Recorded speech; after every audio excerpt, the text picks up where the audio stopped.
चलिए गाइस, आज हम अपना आज का वीडियो स्टार्ट करते हैं। और आज थर्ड चैप्टर केमिस्ट्री का हम स्टार्ट करते हैं, metal and non metals.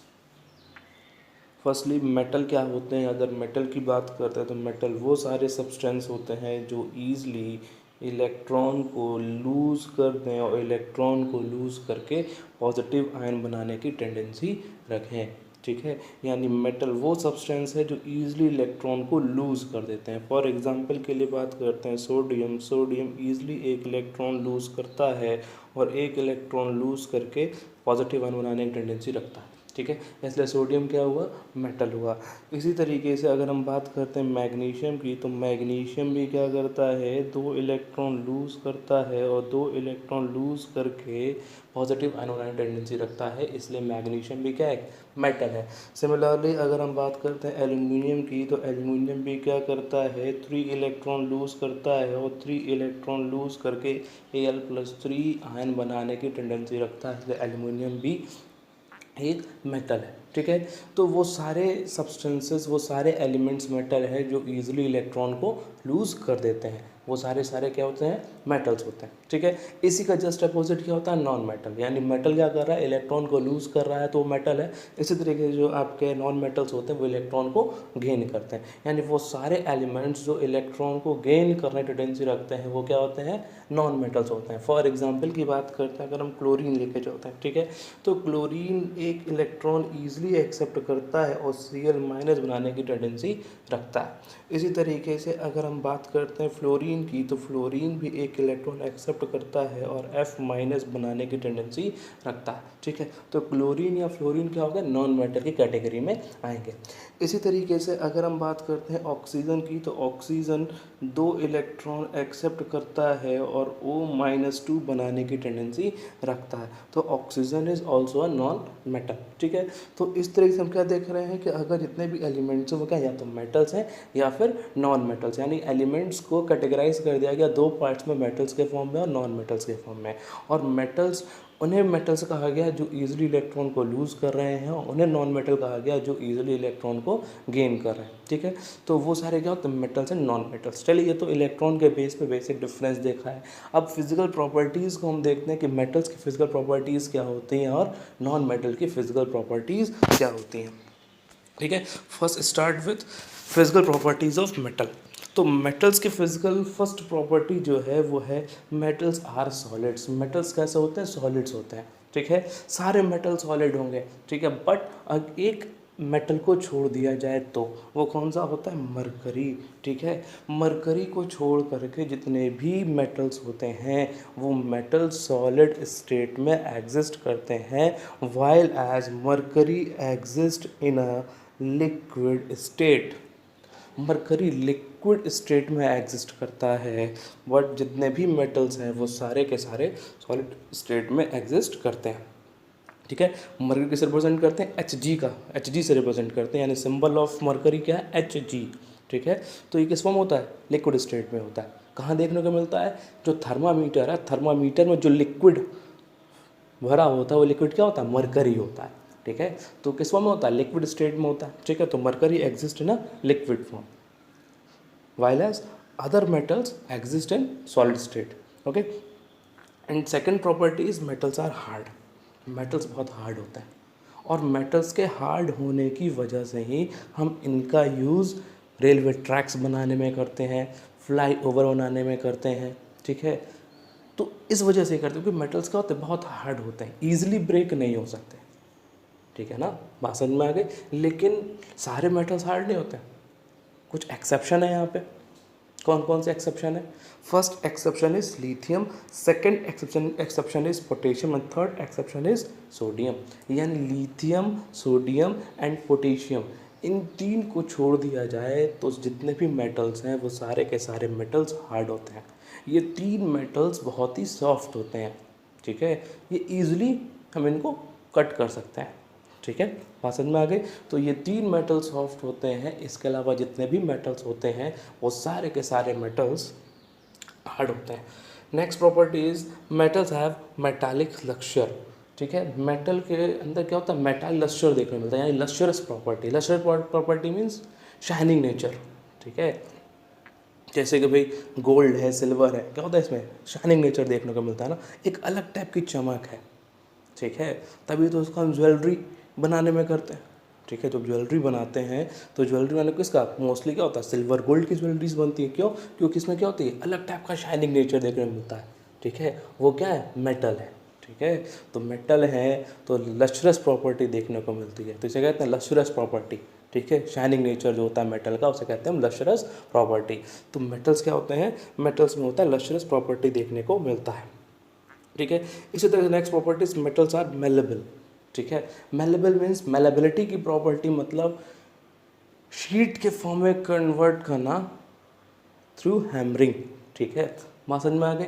Hammering के थ्रू किसी भी मेटल को शीट के फॉर्म में कन्वर्ट करना मेलेबिलिटी कहलाता है, ठीक है। तो जितने भी मेटल्स हैं वो मेटल्स हैमरिंग के थ्रू ईजिली शीट के फॉर्म में कन्वर्ट हो जाता है। इसलिए देखो एल्यूमिनियम की शीट्स देखने को मिलती हैं, आयरन की शीट्स देखने को मिलती हैं, ठीक है, क्योंकि ईजिली शीट्स के फॉर्म में कन्वर्ट हो जाती हैं, मेलेबल नेचर देखने को मिलता है, ठीक है। हैमरिंग के थ्रू इसे हम क्या करते हैं, शीट के फॉर्म में इसे कन्वर्ट कर सकते हैं, ठीक है। तो metals are malleable in nature. And next property is metals are ductile, ठीक है। डक्टिलिटी की प्रॉपर्टी देखने को मिलती है। डक्टिलिटी मीन्स हम स्ट्रेच करेंगे तो स्ट्रेचिंग के थ्रू ये वायर के फॉर्म में कन्वर्ट हो जाते हैं। बात समझ में आ गई ना। तो जितने भी मेटल्स हैं वो metals can be drawn into wire through stretching, ठीक है। स्ट्रेचिंग के थ्रू किसी भी मेटल को हम वायर के फॉर्म में कन्वर्ट कर सकते हैं। तो यही प्रॉपर्टी क्या होती है, डक्टिलिटी की प्रॉपर्टी होती है। और जितने भी मेटल्स होते हैं उन मेटल्स में डक्टिलिटी की प्रॉपर्टी देखने को मिलती है, यानी metals are ductile in nature, okay. Next properties, metals have high melting point. जब मेटल्स सॉलिड होते हैं, ठीक है, तो इनके जो पार्टिकल्स होते हैं वो पार्टिकल्स बहुत ही क्लोज होते हैं। जब पार्टिकल्स बहुत ही क्लोज होते हैं तो इनका मेल्टिंग पॉइंट क्या होता है, बहुत ही हाई होता है, ठीक है। तो जितने भी मेटल्स होते हैं उन मेटल्स के मेल्टिंग पॉइंट बहुत ही हाई होते हैं। लेकिन अगर हम गैलियम और सीजियम को छोड़ दें तो गैलियम और सीजियम का मेल्टिंग पॉइंट बहुत ही लो होता है, ठीक है। यानी गैलियम और सीजियम को जैसे ही अगर आप अपने हथेली पे रखेंगे तो वो तुरंत ही क्या हो जाएगा, मेल्ट हो जाएगा, ठीक है। बात समझ में आ गई। तो क्या है, तो गैलियम और सीजियम जो है, गैलियम और caesium have low melting point, ठीक है। And other metals have high melting point, okay. तो मेटल्स क्या होते हैं, उनके हाई मेल्टिंग पॉइंट होते हैं except gallium and caesium. Next properties, metals have high boiling points. Metal के बॉइलिंग पॉइंट बहुत हाई होते हैं। मैंने वही कहा, जो मेटल्स के पार्टिकल्स होते हैं बहुत ही पास होते हैं, यानी क्लोज्ड पैक्ड स्ट्रक्चर होता है इसका मेटल का, ठीक है।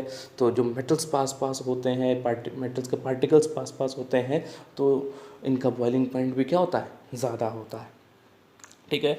इसके अलावा metals are good conductor of heat. Heat के गुड कंडक्टर होते हैं, यानी कि अगर आपने क्या देखा होगा कैसे क्या है, अगर कोई एक मेटल की रॉड है और एक एंड आपने पकड़ रखा है और दूसरे एंड पे अगर आप हीट करते हैं, सपोज़ आपके पास आयरन की रॉड है, ठीक है, और आयरन रॉड के एक एंड को आपने अपने हाथ में पकड़ रखा है और दूसरे एंड को आप हीट करें तो क्या होगा भाई, थोड़े देर बाद आपके हाथ में भी क्या हो जाएगी, गर्म लगने लगेगा रॉड। क्यों? क्योंकि जो मेटल है वो गुड कंडक्टर होता है हीट का, ठीक है। तो metals are good conductor of heat, ठीक है।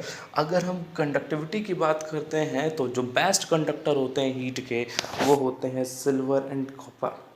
अगर हम बहुत सारे मेटल्स होंगे, ठीक है, अब उन मेटल में कंपैरिजन कर रहे हैं कौन सबसे ज़्यादा बेस्ट कंडक्टर है हीट का, तो हीट के सबसे ज़्यादा बेस्ट कंडक्टर होते हैं सिल्वर एंड कॉपर। इस तरह जो पुअर कंडक्टर्स होते हैं वो होते हैं लेड एंड मरकरी, ठीक है। तो lead and mercury are poor conductor of heat while as silver and copper are good conductors of heat, okay।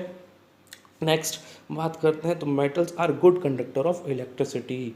तो मेटल इलेक्ट्रिसिटी के गुड कंडक्टर होते हैं, ठीक है। तभी तो जो वायर होता है, जो हम घर में वायर यूज़ करते हैं, जब वायरिंग होती है तो वायर में क्या होता है, कॉपर का वायर होता है या फिर एल्युमिनियम का वायर होता है, ठीक है। बात समझ में आ गई?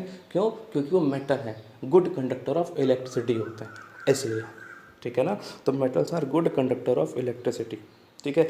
अगर हम कंपैरिजन करते हैं कौन सबसे अच्छा कंडक्टर होगा, तो best conductors are silver and copper. Silver और कॉपर होता है, अगर सिल्वर और कॉपर में कंपेयर करें तो silver are the best conductor of electricity, but silver costly होता है, इसलिए हम वायरिंग में कभी भी सिल्वर का यूज़ नहीं करते, ठीक है, हम कॉपर का यूज़ करते हैं। ओके, चलिए नेक्स्ट मेटल्स आर सोनोरस, ठीक है। Sonorous means produce when beaten, produce sound when beaten, ठीक है, साउंड प्रोड्यूस करते हैं।